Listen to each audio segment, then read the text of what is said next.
جی السلام علیکم ویورز، کیسے ہیں آپ؟ کیا حال چال ہے؟ امید ہے آپ سب خیریت سے ہوں گے۔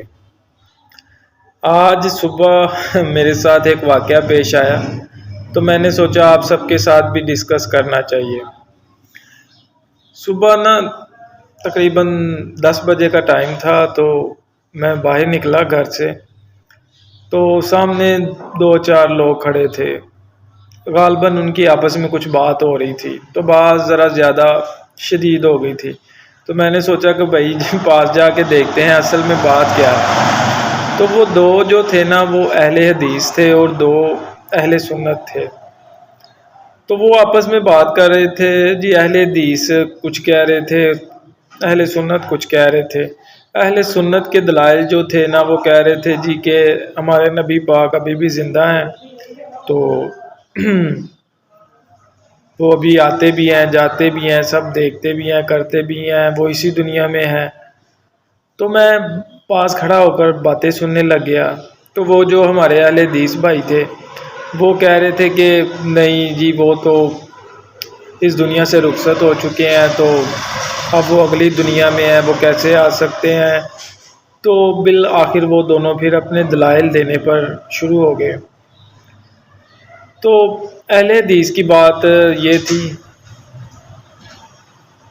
تو جو ہمارے اہل حدیث بھائی بات کر رہے تھے، وہ کہہ رہے تھے دیکھو، چلیں یہ بتائیں کہ ہمارے نبی پاک کی عمر کتنی ہے۔ تو ہمارے اہل سنت بھائی کہتے ہیں جی ہمارے نبی پاک کی عمر جو ہے نا، وہ 63 برس ہے۔ تو اہل حدیث بھائی کہتے ہیں کہ دیکھو یار، اگر ہمارے نبی پاک کی عمر 63 برس ہے تو پھر آپ کیسے کہہ سکتے ہیں کہ وہ ابھی تک زندہ ہے؟ آپ کو تو یہ کہنا چاہیے تھا کہ ہمارے نبی پاک کی عمر جو ہے نا، وہ 1400 یا 1500 سال ہے، کیونکہ ظاہری بات ہے وہ زندہ ہیں، تو پھر ان کی عمر تو اتنی ہی ہونی چاہیے، 1400، 1500، 1600 یا 1800، جتنی بھی غالباً وہ گزر چکا ہے زمانہ، ان کی عمر تو اتنی ہی ہونی چاہیے۔ تو پھر آپ کیسے کہہ سکتے ہیں جی کہ ان کی عمر تو 63 برس ہے، لہٰذا آپ مان رہے ہیں کہ وہ اس دنیا سے 63 برس کی عمر میں جا چکے ہیں۔ لیکن وہ اہل سنت بھائی پھر نہ مانے۔ تو پھر اہل حدیث بھائی نے ایک اور بات کی، وہ کہتے دیکھو کہ جب حضور پاک، اگر آپ پڑھے لکھے ہیں، اگر آپ نے اسلام میں کو پڑھا ہے، تو پھر آپ کو پتہ ہونا چاہیے کہ جب حضور پاک اس دنیا سے جا چکے تھے تو صحابہ کا ایک مجمع کھڑا ہو گیا حضور پاک کی چارپائی کے ارد گرد۔ تو وہ آپس میں باتیں کرنے لگے کہ ہاں بھائی دیکھو، کیسے انہی کپڑوں میں غسل دینا ہے یا کپڑے چینج کر کے غسل دینا ہے۔ تو وہ آپس میں یہ سوچ رہے تھے۔ تو اہل حدیث بھائی کہتے اگر دیکھو کہ نبی پاک اگر زندہ ہوتے تو پھر تو وہ خود ہی اٹھ کے کہہ دیتے کہ بھائی مجھے غسل کی کیا ضرورت ہے، میں تو ابھی اسی دنیا میں ہوں۔ لہٰذا کہ وہ اٹھ کر نہیں بیٹھے، اس کا مطلب یہ ہے کہ وہ بظاہر تو اس دنیا سے جا چکے ہیں۔ تو لیکن وہ اہل سنت بھائی کے جو بھی موقف تھے نا، کہ وہ ہم جی نعت پڑھتے ہیں، جی ہم محفل کراتے ہیں، تو وہ اسی دنیا میں دوبارہ واپس تشریف لاتے ہیں، ہمارے پاس بھی آتے ہیں، ہمارا درود بھی سنتے ہیں، ہمارا درود ان تک پہنچتا ہے، وہ ہمارے پاس ہی ہوتے ہیں۔ تو پھر اہل حدیث بھائی آگے سے کہتے ہیں کہ اچھا، تو ابھی بھی تو ہم محفل کر رہے ہیں، تو یقیناً وہ یہاں بھی ہوں گے۔ اس نے اہل سنت بھائی کہتے ہیں جی، کہتے ہمیں دکھاؤ پھر کہاں پہ ہیں۔ تو اہل سنت بھائی کہتے ہیں نہیں جی نہیں، آپ نہیں دیکھ سکتے کیونکہ آپ کے پاس دیکھنے والی آنکھ نہیں ہے۔ تو وہ اہل حدیث بھائی کہتے ہیں نہیں جی نہیں، میں تو روز ہاشمی سرما لگا کے سوتا ہوں، تو میری آنکھیں تو بالکل ٹھیک ہیں، تو پھر دکھائیں نا مجھے آپ کے کہاں پہ ہیں، کیونکہ آپ تو یہی کہہ رہے ہیں۔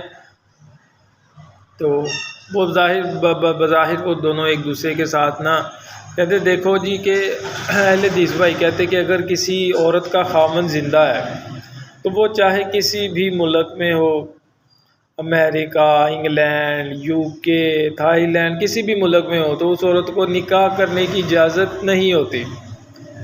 اس کا مطلب یہ ہوتا ہے کہ اس کے خاوند زندہ ہیں، لیکن اگر کسی عورت کا خاوند فوت ہو جائے تو اس کو تو اجازت ہوتی ہے کہ وہ اپنا نیا نکاح کر سکتی ہے۔ دیکھو نا، یہ تو دلیل ہے۔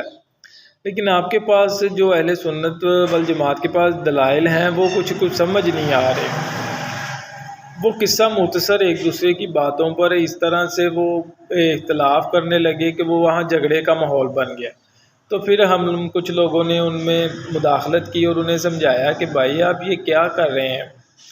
لیکن جہاں تک مجھے لگا کہ یار جو اہل حدیث لوگ ہیں ان کے پاس قرآن و حدیث کے مضبوط دلائل موجود ہیں، کیونکہ جو اہل سنت حضرات ہیں ان کے پاس بھی دلائل تو ہیں، لیکن وہ شاید اہل حدیث والے لوگوں کے پاس زیادہ مضبوط دلائل ہیں۔ کیونکہ آپ جو دیکھیں، اب اگر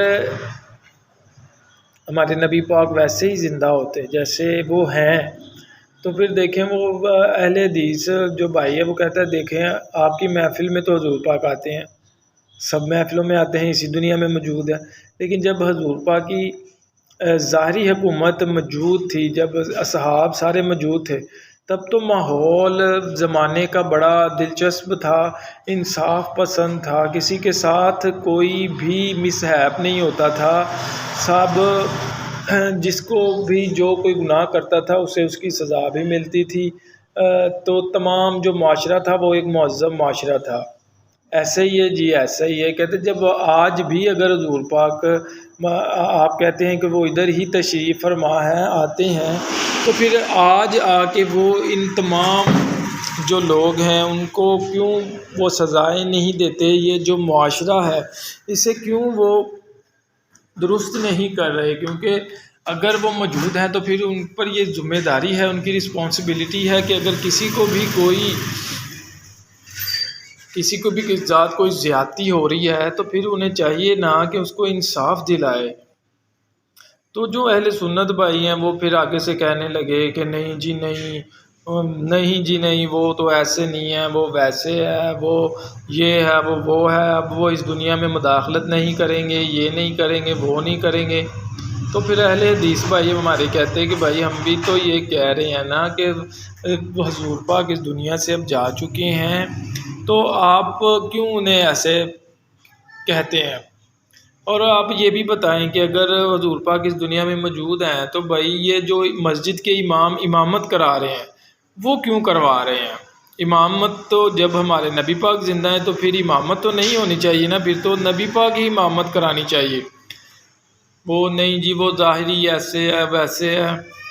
تو لیکن جو میرا جو ذہن نے کام کیا کہ یار جو اہل حدیث حضرات ان کے موقف ذرا زیادہ سٹرونگ مجھے لگے ہیں، تو لہٰذا ہمیں بیٹھ کر ایک دوسرے سے بات ضرور کرنی چاہیے تاکہ ہم دین کے مزید علم سیکھیں اور جانیں۔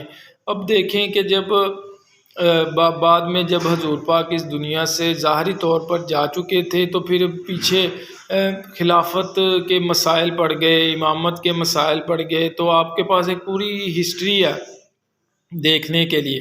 تو لیکن اگر آپ وہ نہ جاتے تو پیچھے خلافت یا امامت کا کیوں اتنا مسہیپ ہو گیا؟ تو لوگوں نے آپس میں جنگیں شروع کر دی، مسلمان کا دشمن کیوں ہو گیا؟